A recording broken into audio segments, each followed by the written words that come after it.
여러분 안녕하세요. 오늘은 제가 국제택배 보내는 거를 영상으로 남겨보려고 합니다. 제가 국제택배를 보낸 게 2번이 있는데 체코로 보냈겠죠? 네, 체코로 보냈고 2022년이랑 2023년에 택배를 보낸 적이 있습니다. 그때는 국제택배를 이제 우체국 EMS를 통해서 제가 보냈고요. 이번에는 다른 배송 업체를 이용해 보려고 합니다. 그냥 제가 내돈내산 하는 과정을 보여드리려고 합니다. 저처럼 이제 애를 먹는 분들이 있을 것 같아서 제가 처음 택배를 보낼 때 막 저도 서칭을 했죠. 블로그도 찾아보고 영상도 찾아보고 했는데 체코로 택배를 보내시는 분들이 많이 없더라고요. 네, 저도 이해를 합니다만 여튼 체코로 택배를 보내시는 그 소수의 인원분들 혹시 제 영상을 보고 도움을 받으면 너무 좋잖아요? 그래서 영상을 만들어 보게 되었습니다. 요번에는 제가 택배를 왜 보내냐면 유럽에서 체코에서 이제 3개월 정도 있어야 돼서 여름에 입을 옷들이랑 그 다음에 뭐 필요한 것들을 미리 보내놓으려고 하고요. 택배를 보내게 된 이유는 제가 대한항공을 타고 가게 되는데 대한항공 수화물 기준으로 그 공홈에서는 23kg까지로 되어 있는데 그 셀프 수화물 붙이는 곳 있잖아요. 공항에 가서 거기에서 그 수화물을 붙이면 25kg까지 가능했어요. 저번에 기준으로. 이번에는 그럴지 모르겠는데 제발 그러기를 바라면서 여튼 25kg짜리까지 가능했는데 그거를 하나 더 추가했을 때 공홈 기준으로 13만 원이 나오더라고요. 그러면은 제가 그 수화물 하나 중형 캐리어나 뭐 대형 캐리어 하나 더 보내는 거나 이 택배 비용을 계산해봤을 때 쉽배송 사이트에서 이 우체국 5박스 기준으로 제가 택배를 보낸다고 했을 때 한 14만 원 정도가 나오더라고요. 그래서 가격이 거의 비슷하잖아요. 제가 들고 가나 붙이나 비슷하면 붙이는 게 낫죠. 그래서 붙이려고 합니다. 그래서 이번에는 쉽배송이라는 사이트를 이용하게 됐고요. 그 우체국 EMS를 이용하게 되면 제가 다 셀프로 리스트업을 해야 돼요. 어떤 제품을 보낼 건지, 그 제품의 중량, 몇 그램, 뭐 몇 킬로인지, 그 다음에 사이즈 있죠. 사이즈도 다 적어줘야 되고, 그 다음에 뭐 카테고리, 라면이면 무슨 카테고리에 뭐 어디에 속해 있는다. 뭐 컵라면인지 그냥 라면인지 이런 것도 있었던 것 같거든요. 그래서 그런 것도 다 작성을 하나하나 해줘야 됩니다. 근데 제가 이번에는 굉장히 막 좀 다양한 물품을 보낼 거라서 그리고 또 그걸 하기가 조금 힘들더라고요. 귀찮더라고요. 그래서 이번에는 가격이 거의 비슷하니까 배송업체를 이용해보고자 했고요. 유튜브에서 국제택배 찾아보다가 국제 커플 중에 그 쉽배송 이용하시는 분의 후기를 보고 제가 결정을 하게 됐는데 되게 좋더라고요. 이 택배를 싸가지고 제가 희망일을 신청을 하거든요. 그럼 희망일에 택배 아저씨가 와서 이거를 이제 픽업해 가세요. 그럼 쉽배송에 도착을 하면 거기 업체 분들이 이제 그 박스를 열어가지고 뭐 금지 물품이 있는지 이런 걸 확인을 하신다고 하더라고요. 그리고 리스트업을 해주시고 그걸 택배를 저 대신 붙여주는 그런 방식인 것 같습니다. 저도 아직 붙여보질 않아서 한번 그 과정을 남겨보는 거고 그러면 어떤 물품을 보낼지 조금 보여드릴게요. 일단은 거의 박스의 반이 옷이에요. 여름옷 넣을 거고 그 다음에 제 신발이 은근 캐리어에서 자리를 많이 차지하잖아요. 그래서 제 로퍼랑 이 큼지막한 크록스랑 여름 샌들을 넣으려고 합니다. 그리고 나머지는 제가 써야 되는 이 화장품, 패드랑 뭐 선스틱, 그 다음에 기초 화장품들 여분으로 좀 더 넣고요. 그 다음에 얘도 뭐 그 모델링팩도 부피가 크잖아요. 그래서 여기다가 보내려고 합니다. 그 다음에는 미샤 줄 선물입니다. 미샤가 이제 찰떡파이를 좋아하기 때문에 찰떡파이랑 또 친히 부탁하신 김가루 중요하죠. 그리고 이 두유 크리스피롤 얘도 굉장히 좋아하거든요. 이거랑 도란다, 이 과자 이런 스낵 종류 몇 개 넣을 것 같고 그 다음에 제가 태국에서 사온 이 타이티랑 망고 코코넛 망고 이것도 넣으려고 합니다. 네, 이렇게 넣을 것 같고 배송 사이트에 들어오시면 뭐 신청 방법, 배송비 계산, 주소 작성 가이드 이렇게 되게 친절하게 나와 있어요. 그래서 뭐 배송비 계산 같은 거 해보면 제가 체코 기준으로 했으니까 한번 해볼게요. 체코 검색을 하면 그리고 제게 10kg가 조금 넘긴 하는데 아무튼 이렇게 계산했을 때 144,000원 이렇게 나오는 거를 볼 수가 있고 그 다음에 배송 금지 품목 굉장히 중요하잖아요. 그래서 여기 나와 있죠? 식품, 의약품, 화장품은 사전 통보 없이 폐기 처리될 수 있고 그 다음에 반송비 10,000원은 제 부담이라는 거 나와 있고 이런 거는 대표 금지 품목입니다. 동물 성분이 포함된 음식 이런 거 안 될 수 있고 뭐 이런 거 다 반송이 될 수 있다 나와 있긴 해요. 근데 제가 문의를 드렸죠. 여기 이렇게 채팅 이거를 누르면은 영업시간 10시부터 5시 이내에 되게 빨리 답장을 해주시는데 제가 뭐 과자랑 이런 거 물어봤어요. 제가 보내는 뭐 찰떡파이 이런 거 물어봤을 때 반입은 가능한 물품이다 라고 얘기를 해주셨거든요. 그리고 우체국 EMS로 보냈을 때도 라면이나 이런 거 보내지긴 했어요. 그래서 이번에도 그래도 라면은 빼긴 뺐습니다. 조금 위험할 것 같아서. 그래서 여기 이렇게 배송 신청 보내면 되게 여러 가지 해외 배송 이렇게 눌러가지고 보내는 사람 주소 누르고 그다음 받는 사람 주소 누르고 이렇게 신청을 하면 되는 거고요.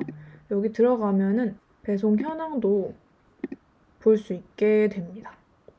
제가 한번 취소했었는데 여기 나와 있는 거고 배송 신청한 거 지금 4월 8일에 배송 신청한 거 어떻게 되는지 나와 있습니다. 이렇게. 여러분 안녕하세요. 저는 지금 프라입니다. 지금 택배를 받긴 받았는데요. 그 택배를 받는 여정에 대해서 좀 이야기를 드리고자 카메라를 켰습니다. 지금 날짜는 오늘은 5월 6일 화요일이고 벌써 제가 택배를 신청한 지 거의 한 달이 되었어요. 제가 택배를 픽업 요청을 드린 건 4월 8일이었는데 희망일은 4월 11일 1시에 오후 1시에 픽업 희망한다고 신청을 했었어요. 근데 제가 사실 그 전날인가 희망일을 하루 미루느라 예약을 취소하고 한번 다시 신청을 한 적이 있거든요. 그것 때문에 약간 예약이 누락이 됐는지 픽업 그 요청이 누락이 됐는지 모르겠는데 그 10일에 픽업을 안 해가시더라고요. 온다고 하셨는데 그래서 무슨 일이지 하고 주말이 껴가지고 그때 좀 기다리다가 그 다음 주가 되어서 픽업을 안 해가시길래 문의를 드렸더니 그게 누락이 됐다고 하시더라고요. 그래서 그 14일에 바로 픽업을 해가셨어요. 14일이 그랬고 물류센터에 도착을 했다는 게 15일이었거든요. 그 10배송 물류센터에 도착을 해서 이제 거기서 다 뜯어가지고 리스트업을 하셨겠죠?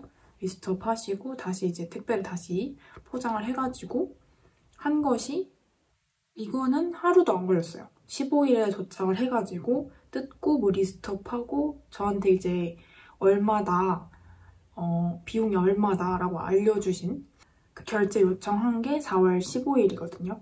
그래서 하루 만에 모든 게 끝난 거죠. 그래서 저는 그때까지만 해도 빨리 가지 않을까? 라고 생각을 했어요. 근데 제가 그날 바로 결제를 했고요. 택배 요금은 얼마가 나왔냐면요. 일단 저의 택배는 11.5kg였고 부피는 우체국 박스 5호 사이즈였어요. 그래서 37.5, 47, 38.5 해가지고 5호 박스에 보냈고 무게가 11.5kg여가지고 총 비용은 16만 5,800원을 결제를 했습니다. 그래가지고 결제를 그날 바로 하고 출고 완료가 됐대요. 출고 완료를 하고 그 4월 18일에 한국을 출발했다고 연락이 오더라고요. 그래서 되게 빠르다. 그러면은 비행기를 타고 가니까 하루 만에 도착을 하겠지? 라고 생각을 했죠. 근데 도착했다는 연락이 안 오는 거예요. 그래서 제가 좀 한 며칠 기다리다가 한 3일은 기다렸어요. 근데 연락이 안 오길래 또 문의를 드렸죠. 간 게 맞느냐. 배를 타고 가는 줄 알았어요. 처음에 너무 오래 걸리길래. 근데 분명히 항공으로 보내니까 뭐 금지 물품도 있고 그런 거잖아요. 그래서 제가 다시 문의를 드렸더니 이게 체코로 가는 물품이 많지 않아서 모아서 보내느라 좀 늦어지고 있는 것 같다 라고 하셨어요. 그래서 그 물류창고를 떠나는 동시에 이제 쉽배송이랑 또 같이 협력사가 있겠죠? 거기서 택배를 이제 국제 택배를 해주시는 회사랑 연락을 잘 해야 되는데 이게 거기를 그 물류창고를 떠나는 시점으로 해서 해외 배송이 시작된다고 하나 봐요. 그래가지고 한국을 뜨지 않았는데 한국을 떴다고 저한테 얘기를 하신 거죠. 시스템 문제인 것 같아요, 그거는. 조금 더 이제 세세하게 알려주면 좋았을 텐데 그랬겠죠? 그래가지고 일단은 어째저째 해서 체코에 그 택배가 도착을 한 건 4월 23일입니다. 4월 23일. 그러니까 제가 택배를 신청한 게 4월 8일이었으니까 23일이면 벌써 2주가 흘렀죠. 그래서 2주가 흘러서 도착을 했고 제가 이제 그 수취인 제 남자친구 미샤가 그 작성해야 하는 폼이 있어요. 무엇이 들어있고 이런 거를 작성을 해야 그 세관을 통과할 수가 있더라고요. 그런데 이제 제가 EMS로 택배를 보냈을 때는 제가 리스트를 가지고 있었으니까 바로 보내줄 수 있었거든요. 근데 수취인이 그 작성해야 하는 리스트를 제가 가지고 있지 않는 거죠. 이번에는 제가 쉽배송에 리스트업을 맡겼으니까요. 그래서 제가 그 리스트를 받으려고 그것도 여러 가지 일이 있었어요. 체코에 도착을 했다는 연락을 받고 아무 연락이 없는 거예요. 세관을 통과한 해 만에 세관이 시작했다는데 세관 절차가 시작을 했다는데 아무 연락이 없고 근데 미샤한테 물어봤더니 받은 이메일이 없다 그러다가 제가 미샤한테 이제 다른 미샤가 자주 쓰는 이메일이 아니라 다른 이메일을 적은 거를 얘기를 안 했던 거예요. 그래서 그거를 얘기를 했더니 벌써 며칠 전에, 오래 전에 이메일이 와 있었다. 리스트를 작성하라고. 그래가지고 그걸 이제 늦게 발견해서 세관 절차가 조금 늦어진 거죠. 저의 잘못이었고. 그래서 그 리스트를 쉽배송 그 문의에다가 요청을 드렸더니 바로 보내주셔가지고 PDF로 그거를 미샤가 작성을 하고 택배를 하루 만에 받게 되었습니다. 그 리스트를 작성을 하니까 바로 세관은 하루 만에 통과를 했고요. 문제 될 게 없으니까. 그리고 이게 공휴일이 껴있어가지고 5월 1일이 노동절이라 체코가 공휴일이었거든요. 그래서 5월 2일에 미샤가 우체국으로 가서 택배를 찾아가지고 왔습니다. 시간을 이제 계산을 해보면 4월 8일에 제가 시작을 했으니까 진짜 한 달 된 거죠. 한 달 만에 택배를 받은 건 5월 2일이니까 그러니까 총 25일이 걸린 거죠. 25일 만에 택배를 받게 되었습니다. 제가 통과한 그 리스트를 좀 더 빨리 작성을 했으면 한 일주일 정도 빨리 받을 수 있을 것 같긴 해요. 쉽배송을 이용한 게 좋았느냐라고 묻는다면 저는 이제 택배를 보내놓고 신경을 쓰고 싶지 않아서 택배를 해주시는 업체를 이용한 거잖아요, 택배 업체를. 근데 생각보다 신경 쓸 게 많았다.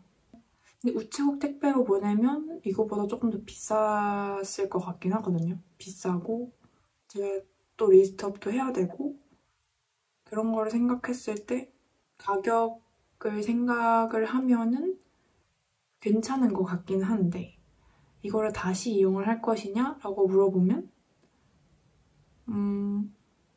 조금 고민할 것 같아요. 근데 가격이 우체국 택배보다 싸긴 하거든요. 그래서 완전 나쁘진 않았는데 제가 처음이라서 뭘 이렇게 모르는 게 많아가지고 시행착오가 좀 많았어요. 다음에 보내면 좀 더 빨리빨리 잘 받을 수 있을 것 같긴 해요. 그래서 우체국 EMS 말고 쉽배송을 한번 이용을 해봤다. 이거를 기록으로 남기고 싶었어요. 다른 이제 해외 배송 보내시는 분들이 많으니까요. 도움이 되었으면 좋겠고요. 여튼 그래서 택배를 잘 받았습니다. 제 여름 옷들을 잘 받았고 해외 배송을 체코로 보내시는 분이 있을지 모르겠지만 도움이 됐으면 좋겠고요. 오늘 영상은 그럼 여기서 마무리하도록 하겠습니다.